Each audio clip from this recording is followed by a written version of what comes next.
গত ভিডিওতে আমরা অনেক সহজ কিছু ইথারের নামকরণ করেছি। এই ভিডিওতে আমরা আরেকটু জটিল ইথার নিয়ে চিন্তা করতে যাচ্ছি। নির্দিষ্টভাবে বললে একটা ইথারের ক্ষেত্রে যদি শুধুমাত্র একটা দীর্ঘ চেনের বদলে প্রকৃতপক্ষে একটা রিং থাকে তবে কি ঘটবে। আমরা এরকম একটা অনুকল্পনা করে নিতে পারি যেটা দেখতে এরকম হবে। এখানে অক্সিজেনটা আছে আর অক্সিজেনের এপাশে এখানে এই কার্বন চেইনটা আছে, এখানে এরকম একটা কার্বন চেইন আছে, এরপর চেইনটা আবার অক্সিজেনের সাথে যুক্ত হয়েছে। তাহলে আমরা এখানে একটা রিং পাচ্ছি। এটা পরিষ্কার নয় যে কীভাবে এটার নামকরণ করতে হবে।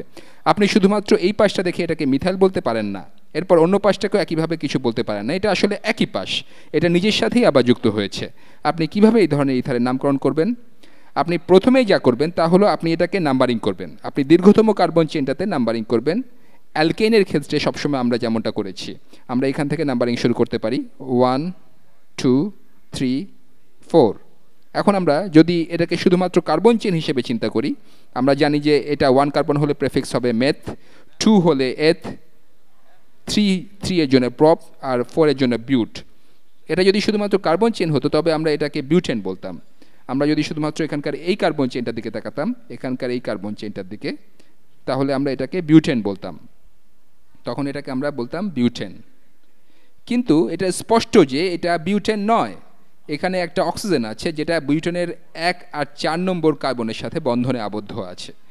সেটা পরিষ্কার করার জন্য আমরা এটাকে বলি, আমি এখানকার এই অংশটা কালার কোড করছি, এই অক্সিজেনটা 1 এবং 4 নম্বর কার্বনের সাথে যুক্ত, তাই আমরা এটাকে বলবো 1,4। আর এরপরে একটা নতুন শব্দ আসছে যেটা আমরা এই ভিডিওতে শিখব, 1,4 epoxy butane. 1,4 epoxy butane. Ether যখন বড় রিং গঠন করে এটা শুধু তখনই প্রযোজ্য হয় এমনটা নয়। একটা সাধারণ চেনে ছোট ছোট রিং শাখা হিসাবে থাকলেও এটা প্রযোজ্য। তাহলে আপনি এরকম একটা কিছু কল্পনা করতে পারেন। একটা কার্বন চেন আঁকা যাক। ধরে নিচ্ছি যে এতে 5টা কার্বন আছে, 1 2 3 4 5 এরকমভাবে আছে। আর এখন ধরে নিচ্ছি এই কার্বন এবং এই কার্বনের মধ্যে একটা দ্বিবন্ধন থাকার পরিবর্তে এই কার্বনটা একটা অক্সিজেনের সাথে যুক্ত, যেটা আবার এখানকার এই কার্বনের সাথে যুক্ত। স্পষ্টত প্রতিটা কার্বনের 4টা বন্ধন আছে। আমরা যেগুলো আঁকছি না সেগুলো হলো হাইড্রোজেন। আমরা কিভাবে এর নামকরণ করব? এখানেও একই প্রক্রিয়া। আমরা এখানে নাম্বারিং শুরু করব অক্সিজেনের নিকটবর্তী প্রান্ত হতে। তাহলে আমরা এখানে এই প্রান্ত হতে নাম্বারিং শুরু করব 1 2 3 4 5। তাহলে এটা হলো পেন্টেইন, এটা হলো পেন্টেইন। আর এখানে অক্সিজেনটা 1 এবং 2 নম্বর কার্বনের সাথে যুক্ত, তাই আমরা এটাকে বলবো 1 2 ইপক্সি পেন্টেইন। 1,2 ইপক্সি পেন্টেইন। এখন গত ভিডিওতে আমি আপনাদের বলেছিলাম যে ইথার মোটেও সক্রিয় নয়, যে জন্য এটা ভালো দ্রাবক হিসেবে ব্যবহৃত হয়। কিন্তু আমি এখানে যেটা এঁকেছি সেটা একটা বিশেষ ধরনের ইথার, যেটাকে বলা হয় ইপক্সাইড। যখন এরকম 3টা পরমাণুর রিংয়ে 2টা কার্বন আর একটা অক্সিজেন থাকবে তখন এটা হবে ইপক্সাইড নামে একটা বিশেষ ধরনের ইথার। এটাকে বলা হয় ইপক্সাইড। আর এটা বেশিরভাগ ইথারের মতো নয়, এটা খুবই সক্রিয়, ভেরি রিঅ্যাক্টিভ। অন্যভাবে চিন্তা করতে পারেন যে এটা মোটেও সুস্থিত নয়, এটা খুবই সক্রিয় বা রিঅ্যাক্টিভ। অনেক সময় লোকজন এটাকে ইথার হতে আলাদা বলে মনে করে। আর এটা খুবই সক্রিয় হওয়ার কারণ হলো এখানকার এই 3 সদস্যের রিংটা, এটার বন্ধনের উপর অনেক চাপ থাকে। এই বন্ধনগুলোর ইলেকট্রনগুলো পরস্পরের এত কাছাকাছি থাকাটা পছন্দ করে না। আপনি যদি এই অণুগুলো নিয়ে একটা সত্যিকারের মডেল সেট বানাতে চান তবে আপনাকে এগুলো যথেষ্ট পরিমাণ বাঁকা করে এই বন্ধনটা গঠন করতে সমস্যা হবে। তাই এটা খুবই কম সুস্থিত হয়। আসলে ইপক্সাইডের নামকরণের একটা বিকল্প উপায় আছে। এইভাবে ইথারের নামকরণ করাটা সম্পূর্ণভাবে ঠিক আছে। আপনি এইভাবে একটা রিং যুক্ত ইথারের নামকরণ করতে পারেন। এটা হলো 1 2 ইপক্সি পেন্টেন। কিন্তু বিকল্প পদ্ধতিতে এমনটা মনে করা হয় যে এখানে একটা দ্বিবন্ধন আছে, এখানে অক্সিজেন থাকার পরিবর্তে একটা দ্বিবন্ধন আছে।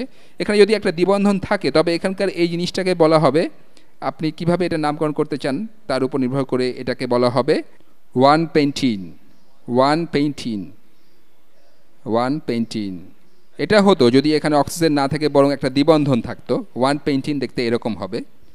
1 2 3 4 5, এটা 1 নম্বর কার্বন, তাহলে 1 2 3 4 5।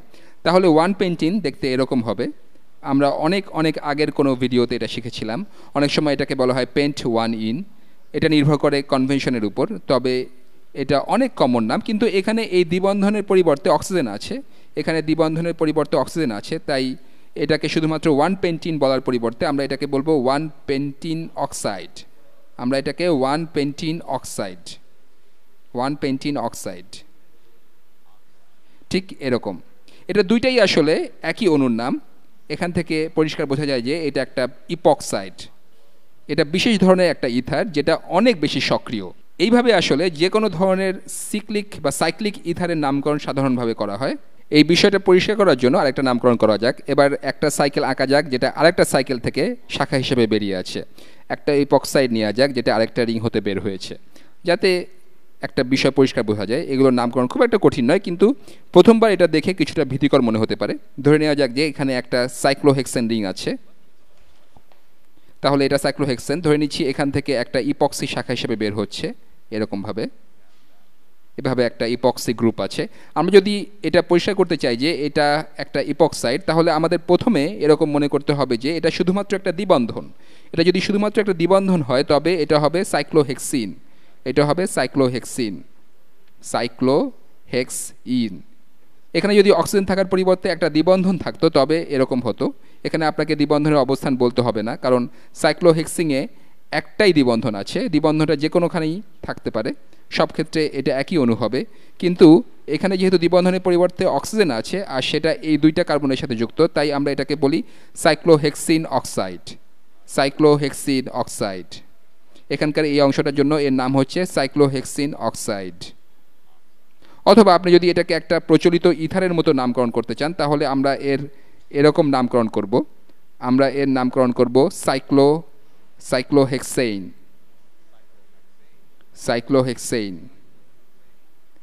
আর এর সামনে আমরা ইপক্সি শব্দটা লিখব, সামনে ইপক্সি শব্দটা লিখব। এই দুইটাই সঠিক। এক্ষেত্রেও এখানে নাম্বারিং করতে হবে না, কারণ আপনি এটাকে বলতে পারেন 1,2 ইপক্সি সাইক্লোহেক্সেন যদি এটাকে 1 নম্বর অথবা 2 নম্বর কার্বন বানান। কিন্তু আপনি জানেন যে এটা পাশাপাশি কার্বনে হবে, আর এটা কিন্তু যে কোনো দুইটা কার্বনে হতে পারে।